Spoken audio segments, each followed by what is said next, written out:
La Haute Autorité de la Communication a apporté sa contribution au débat d'orientation constitutionnelle, DOC, organisé par le Conseil national de la transition au Palais du Peuple de Conakry, ce jeudi 1er juin. Les propositions de la HAC se résument essentiellement en 13 points, qui ont été lus par son président, Boubacar Yassine Diallo. Lisez. Renforcer la séparation des pouvoirs, exécutif, judiciaire et législatif, afin d'éviter la mainmise de l'exécutif sur les autres institutions, comme cela se produit souvent. Il est primordial de renforcer l'indépendance de la justice dans la nouvelle Constitution. Réduire le nombre d'institutions constitutionnelles au strict nécessaire pour permettre, entre autres, la diminution des dépenses de l'État. Mentionner explicitement le multipartisme intégral dans cette nouvelle constitution, à condition que des mesures contraignantes pour la création et le fonctionnement des partis politiques soient adoptées.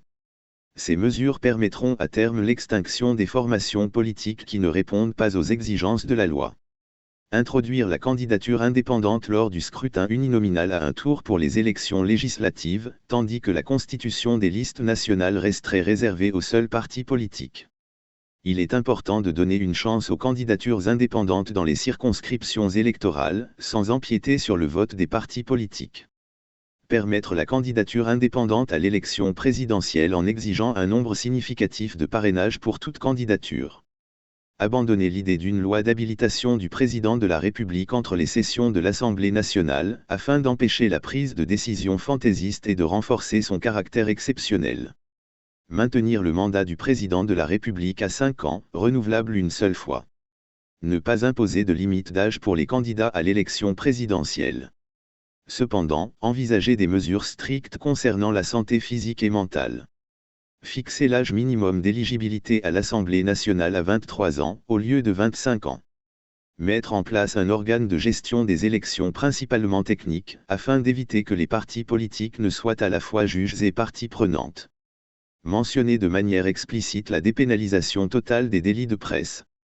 Il convient de revoir les amendes, mais nous estimons que la Guinée doit donner l'exemple. Intégrer la régulation des réseaux sociaux et des web TV dans les attributions de l'instance de régulation des médias. Harmoniser les lois organiques concernant l'organe de régulation des médias et la liberté de la presse en ce qui concerne l'autorisation des radios et télévisions privées. Avant de conclure, Boubacar Yassine Diallo a suggéré que la nouvelle constitution durcisse les peines contre les auteurs de viols et de violences faites aux femmes.